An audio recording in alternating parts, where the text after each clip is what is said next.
میں آپ کے سامنے انسان کی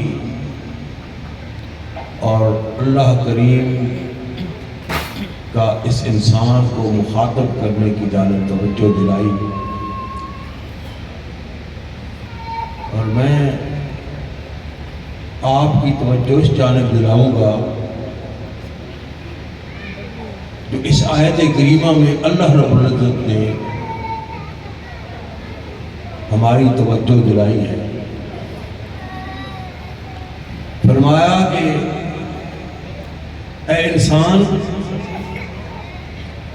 اپنی حقیقت کو پہچان،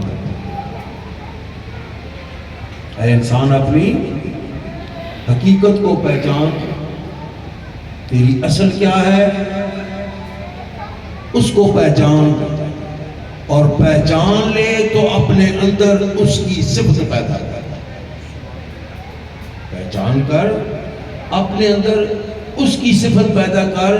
اگر تو نے اپنے اصل سے اپنا تعلق جوڑ لیا، تو نے اپنے اصل سے اپنا تعلق استوار کر لیا، اور تو نے اپنے اصل کی صفت اپنے اندر پیدا کر لی، تو اس دنیا میں بھی تجھے کامیابی نصیب ہوگی اور آخرت میں بھی فلاح و سعادت کی راہیں تیرے لیے کھلی۔ منہا خلقناکم، آج ہم اپنے محترم بھائی جو دین سے اور دینداروں سے محبت کرنے والے تھے، محمد اکرم صاحب، ان کی ایصال ثواب کے لیے ان کو چلے گئے اس دنیا سے۔ میں نے اور آپ نے بھی، ہم سب نے جانا، ہم سب نے اس منزل ہستی سے سفر کرنا ہے۔ صاحب تخت گئے، مفلس و محتاج گئے، ہم بھی جانے ہی کو ہیں، کل نہ گئے آپ، سب نے جانا ہے۔ وہ کہتے ہیں نا کہ علامہ صاحب کے، نہ کوئی موت گھٹیا چیز ہے اور نہ کوئی زندگی بڑھیا چیز ہے۔ زندگی بڑھیا نہیں ہے، اس سے محبت نہ کر، اور موت گھٹیا نہیں ہے، اس سے دور ہونے کے لیے، اس سے قریب ہونے کے لیے ڈر نہیں۔ موت کیا ہے؟ موت تجدید مزاج زندگی کا نام، موت تجدید مزاج زندگی کا نام ہے، اور خواب کے پردے میں بیداری کا ایک پیغام ہے۔ موج ہے ہنگامہ آرا کلزم خاموش میں، ڈوب جاتے ہیں سفینے موج کی آغوش میں۔ نئے مجانے شکوہ ہے، نئے طاقت گفتار ہے، زندگانی کا ایک توقع گلو افچار ہے، لیکن یادت مرنے والے مرتے ہیں لیکن فنا ہوتے نہیں، مرنے والے مرتے ہیں لیکن فنا ہوتے نہیں، یہ حقیقت میں کبھی ہم سے جدا ہوتے نہیں۔ یہ حقیقت میں حضرت ذوالنون مصری رحمۃ اللہ علیہ اپنی زندگی کا واقعہ بیان کرتے ہیں کہ سفر کے دوران ایک باغ سے میرا گزر ہوا، تو وہاں میں نے دیکھا کہ بہت ہی خوبصورت نوجوان ہے اور اپنے اللہ کی عبادت میں مشغول ہے۔ جب وہ عبادت سے فارغ ہوا تو میں نے اس کو سلام کہا، اس نے جواب نہیں دیا۔ میں نے اس کو دوبارہ کہا، اس نے دوبارہ سلام کا جواب نہیں دیا۔ جب میں نے تیسری بار کہا تو پھر بھی اس نے منہ سے کچھ نہیں کہا، انگلی سے زمین پر لکھا کہ منع اللسان من الکلام لأنہ، منع اللسان من الکلام لأنہ قاف البلاء وجالب الآفات، میں نے زبان کو کلام سے روک لیا ہے کیونکہ یہ مصیبتوں کا گڑھا ہے اور تکلیفوں کو دور دور سے کھینچ کے لاتی ہے۔ یہ زبان اپنی زبان، آپ کی زبان ہے نا، ایک آنکھیں دو، کان دو، سوراخ، ہاتھ دو، پاؤں دو، لیکن زبان ایک، اور وہ اس کے بری 32 تالے لگا رہی ہیں۔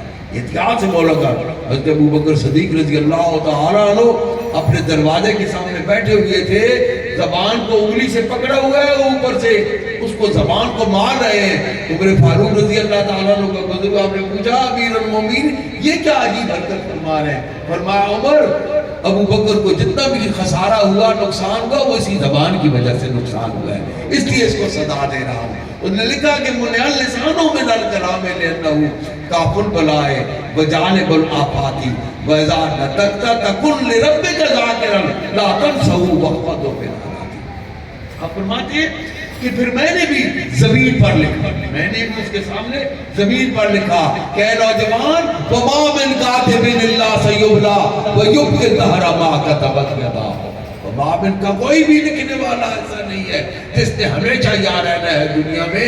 ہر لکھنے والا چلا جائے گا, لکھا ہوا باقی رہ جائے گا. لکھنے والا چلا جائے گا, لکھا ہوا باقی رہ جائے گا. وَمَا مِن كَاتِبٍ إِلَّا سَيُبْلَى وَيُبْقِ الدَّارَ مَا كَتَبَتْ يَدَاهُ وَلَا تَكْتُبْ بِكَفِّكَ غَيْرَ شَيْءٍ. اے حضرت احسان, ایسا عمل دنیا میں چھوڑ کے نہ جا. وَلَا تَكْتُبْ بِكَفِّكَ غَيْرَ شَيْءٍ يَضُرُّكَ فِي الْقِيَامَةِ أَن تَرَاهُ. کہ قیامت کے دن جب اس کا نتیجہ تیرے سامنے آئے تو تجھے اپنے رب کے سامنے نادم ہونا پڑے, شرمندہ ہونا پڑے. اسی جانب انبیاء کرام دنیا انسانیت کو دعوت دیتے رہے. اسی جانب انبیاء کے تربیت یافتہ اور تعلیم یافتہ صحابہ کرام نے دنیا انسانیت کو دعوت دی. یہی اصلاحی پیغام تابعین نے ہم دنیا کو تک پہنچایا, یہی تبع تابعین نے دنیا تک پہنچایا.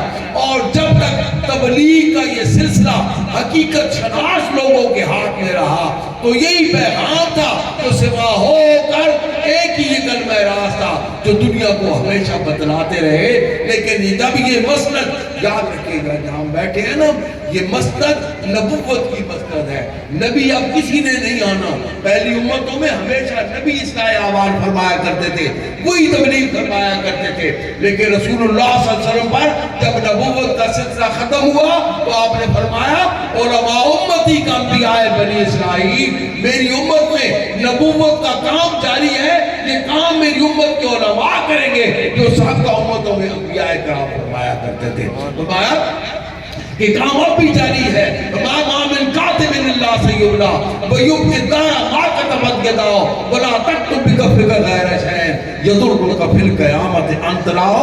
اے انسان اپنی حقیقت کو پہچان, اے انسان اپنی حقیقت کو پہچان. اور تیری حقیقت کیا ہے؟ مِنْهَا خَلَقْنَاكُمْ. اس مٹی سے ہم نے تم کو پیدا کیا, اس مٹی سے ہم نے تم کو پیدا کیا ہے. وَفِيهَا نُعِيدُكُمْ, اور اسی مٹی میں تمہیں دوبارہ لوٹائیں گے. وَمِنْهَا خَلَقْنَاكُمْ تَارَةً أُخْرَىٰ, پھر اسی سے دوبارہ تمہیں اٹھائیں گے. تیری اصل کیا ہے؟ مٹی ہے.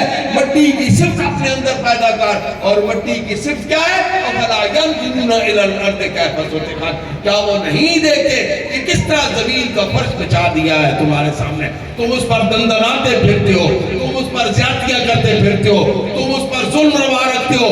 لیکن جب یہ وجود اس سے روح ایک اور سے بھی کم وزن کی نکل جاتی ہے اور یہ تمہارا 1.5 2 من کا 2.5 من کا وجود جس کے لیے تم حرام کماتے ہو, زیادتیاں کرتے ہو, ظلم کرتے ہو, غصب کرتے ہو, ڈاکے ڈالتے ہو, دھوکے کرتے ہو, جب یہ وجود اور جن کے لیے دھوکے کرتے ہو وہ بھی ہیں, اس وجود سے روح نکل گئی, چند گھنٹے زمین پر کوئی رہنے نہیں دے گا, فوراً جا کے قبر میں دفناتے ہیں, زمین کھودتے ہیں. تمہاری ان عیبوں کو اگر زمین پر یہ وجود رہ جائے چند گھنٹے زیادہ, یہ پھٹ جائے گا, بدبودار ہو جائے گا, اولاد بھی دور بھاگ جائے گی, دوست بھی دور بھاگ جائیں گے.